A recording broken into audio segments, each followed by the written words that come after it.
All right, back here on The Sweat, you are looking at the Takeoff. So a new little segment we have here with Jared Carrabis, and that is uncanny, my dude. Yeah. How do you feel? I think it's great. I mean, I would love to add some tattoos. The eyebrows, Okay, I mean, yeah. my eyebrows stink. I don't know if you've seen them. They're just like not there. Can I tell you a little That's secret? probably the weakest part of your face. Can I tell you a secret though? Yeah. I have to use beard dye on my eyebrows just so you can see them. Is that because the hair is too light? Too light. Yeah. Okay. Yeah. Well, I've got it's a little tip of the trade. I've got a great eyebrow lady at Mini Lux here, just like a block away from the office. So I'd love to check it out. Yeah. Yeah, she's wonderful. It's wonderful to have you here in studio. It's good to see you. The Takeoff. You're going to give us some of your Major League Baseball takes right now. It's really simple. I hear you do that for a living. I do. We'll start with the Red Sox because the Red Sox this season, man, they started off cold. What was it, 10-19 through May 8th? Everyone was panicking over Trevor Story's production. Not you. Not me. You're always so cool, calm, and collected. Yeah. You never freak out about anything. Sometimes. Well, you know what? Everyone's freaking about how Trevor Story now is just going nuclear. Like, how do the Red Sox keep this run going? Because they've got 3 teams to crawl over still in the division. But they're getting close. They are. They're getting close. I think you can tell when people panic too early that it's a sign of inexperience, which is a good thing. That means, hey, you're trying out baseball. That's also great. a Boston sports thing. People love to panic here. Sure. I think that if there are overreactions to baseball, it's always, you see a lot of Yankee fans are getting excited about having the best record in baseball in the month of May. It's like, cool, you still have 5.5 months to go before the World Series. It's a long season. It's a long season is what I'm trying to say. And this team, at the start of the season, a lot of people were like, yeah, this team, it's virtually the same team as last year. Maybe it's a little bit worse. Maybe it's a little bit better. We don't know.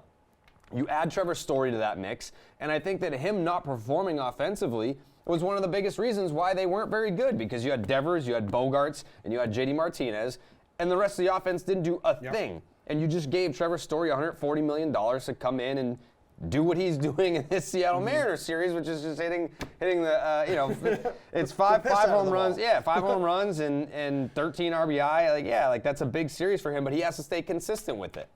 I think he said too recently, like it just takes a while to adjust when you get to a new market, new team. He even referenced like going to the grocery store is like different, and there's nothing worse than trying to find a new grocery store when you go to a new neighborhood. I think you realize that. Yeah, a lot of one-way streets here in Boston. It's true. It's an absolute pain. Yeah. So your Red Sox MVPs so far. I mean, I know Story's got to be really over the last 11 games for sure, but up through those a quarter of the season, who's it going to be?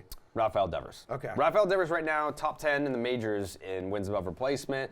I think he still has the most hits in the league. He's hitting 360-something. I mean, it'd be tough to. JD Martinez deserves consideration, but because you also have Rafael Devers playing in defensive position, which, by the way, I don't want JD playing in defensive position. The splits when he's in the outfield versus when he's just a DH, night and day. So just let him DH. That's fine with me.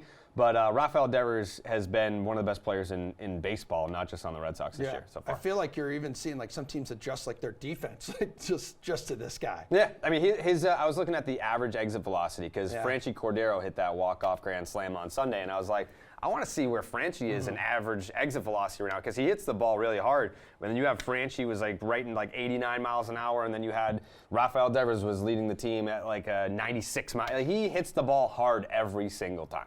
So Devers, Bogarts, Martinez, Story, they have a 929 OPS and 20 home runs this month. So pretty good. Sox kind of getting a little hot there, right? Pretty good. Yeah, but we're not going to say it, right? No, we're not going to say it. We're not going to say it. I didn't just say it. Maybe we could bleep that out. Yeah, we're not going to say it. MVP race in the American League. Who's leading that in your opinion right now? In the American League, so here's what I didn't want to have happen with this award is have it become the WAR award. Whoever has the highest wins above replacement, that's who we're going to give the MVP to. I didn't want that to happen because that is right now, that is Mike Trout. But if I had a vote, the season ended today, I would vote for Aaron Judge. I would. Does that hurt you to say that? I like Aaron Judge. Good guy. He wants to grow the game. He's a good dude. Why, He's a good dude. why He are hits you homers. smiling like that? Yeah, because I feel like everyone thinks that I wouldn't vote for the guy, that I have an ulterior motive. And no, I big Aaron Judge guy. I like him. I mean, you and Yankees fans, the best rivalry in sports, especially It's one way. on Twitter I don't think about them. They think every time Aaron Judge hits a home run, it's like bing, bing, bing, bing, bing. All these tweets are coming my way from Yankee fans. It's like, I don't think about you guys. They think about me, and that's fine. Hey, support the show, support the podcast. We love you too. I mean, a lot like Red Sox, some of their best players right now. I mean, they're talking about Judge trying to get that next contract too. What about in the National League MVP right now? Manny Machado. Yeah. Yeah, another guy that maybe Red Sox fans don't like very much because of what happened in 2017. But Justin, I've moved on from that. You know, I'm giving Manny a second chance. I think it's been a while since he's like stepped on someone's Achilles tendon on purpose. But I think with ending their career. Yeah, with Manny Machado, this dude, you had a situation where Fernando Tatis Jr. goes down. I mean, what did he fall off like a motorcycle like 27 times or something like that?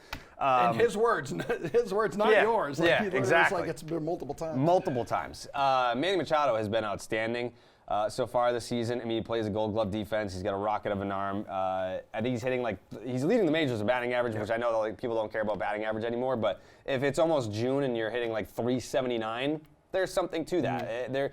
I appreciate the guys like Joey Votto that get on base almost half the time because you have to have a strike zone awareness and you get on base any way you can. Walk's as good as a hit. Well, I mean, a walk would be a single, but Manny Machado is driving the ball out of the ballpark in the gaps. And, you know, the Padres right now, I want to say they're like a half game behind the Dodgers right now. And the Dodgers are a juggernaut team. And I still think that there'll be some separation there between the Dodgers and the Padres. But there is no separation right now, and it's because of how good Manny Machado's been. Yeah, it's weird how like back in the day, or not too long ago, batting average was like the measuring stick. Yeah. For if you were a baller in this league. Now there's just so many other statistical categories and analytics and yada yada yada. Yeah. I know you're glued to like every team, almost every game. Is there Rookie of the Year? Yeah. Are there any guys that you've noticed who are obviously new to the show that you really like, really jumping off the page? There's one guy. Who?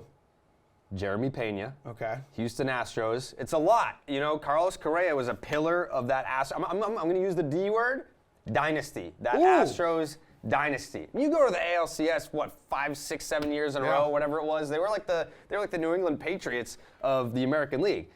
Carlos Correa was a big part of that. He goes to Minnesota Twins. You call up a rookie, dude from Maine, would shout out Maine. And he seamlessly has slid right in. I think he's got like a 1.9 wins above replacement, which I think Devers has a 2. So just to show you in terms of production-wise, like what we're talking about here. So we're not just talking about a top rookie. We're talking about one of the top players in the American League right now. All right, so who then or what, big picture, has been the biggest surprise of the first quarter of this MLB season? So I think the biggest surprise is, plural, it has to be a negative, right? Like, all the teams that have been good, we've expected to be good, but there are a lot of teams that have been surprisingly bad. Like, I'm surprised at the White Sox. I'm surprised the Red Sox. I'm surprised the Mariners have been this bad. The Blue Jays. The Blue Jays have been okay. Yeah. Like everyone had them in the World Series.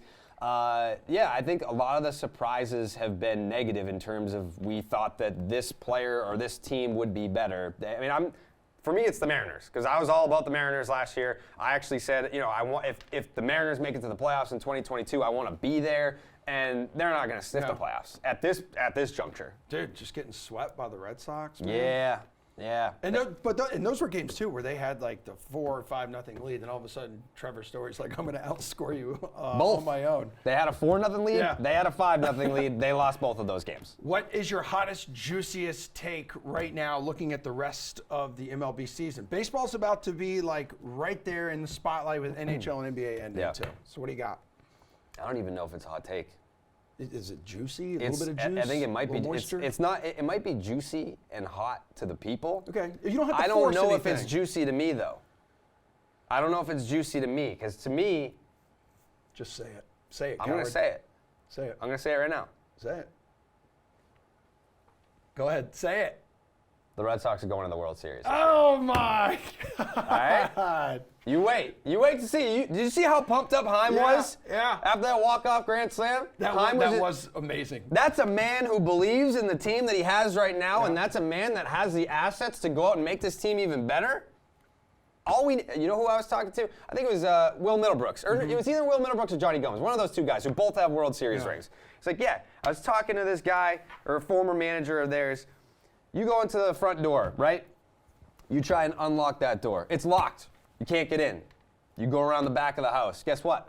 Back door is open. Yeah. You go in. Yeah. It doesn't matter how you get in.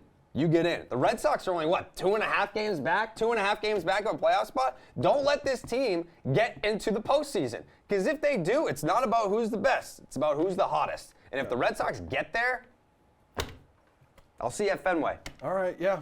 It's going to be cold. Bring a jacket. Bring a jacket.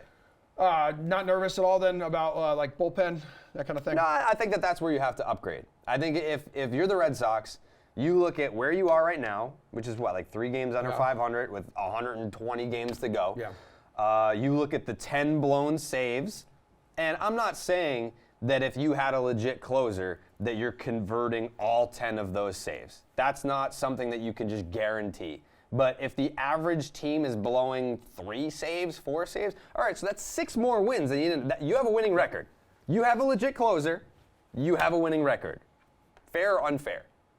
Fair. And I think that would be something that if I'm Chaim Bloom, I'm taking a look at that at the trade deadline, being like, hey, let's get a guy that can maybe get some outs at the end of these games as 1 run, 2 runs, 3 runs, whatever. I mean, you have Garrett Whitlock. Maybe get a starter, put Garrett Whitlock in the bullpen, which is what I want to do. Last year, they didn't really do a whole lot, right? The trade deadline, and then that didn't sit well with some of the guys. They were upset. Yeah. They were upset. Okay. Yeah. So, I mean, right now you see that the offense is getting hot. 1 weak spot. You got to get after it and do it. All right. I've enjoyed looking at you, and I always enjoy listening. Very handsome. Listening up to close you. like this. Where can people listen to all things baseball here on DK? Because you have like 47 podcasts. 47 podcasts. We're doing the live stream on Tuesday nights, which is that was great with Lou Maloney's great last week. He's great. I think he'll be back. Okay. Like, I feel bad asking him. Like, he's got a family and all that, but I mean, at the end of the day, when you have a family is when you want to leave the family. 100%. You're more than welcome to come to any of these. We're going to rotate and cast. Like, there's no like set schedule. So we're doing the live streams on Tuesday nights. We have Baseball is Dead. That's our MLB podcast. And then we have the Name Redacted podcast, America's most beloved podcast, the most downloaded Red Sox podcast in the world. That's our Red Sox podcast. I love it. Love it. All right, good stuff. Good again having you in studio. Thanks for being here. Really appreciate it. Let's do this again sometime really soon. All right. Love you, man. More cartoons, please. Yes, that's great. Look at those eyebrows. Beautiful. All right, we got MLB picks for tonight, NHL and PGA Tour picks coming up right after this break.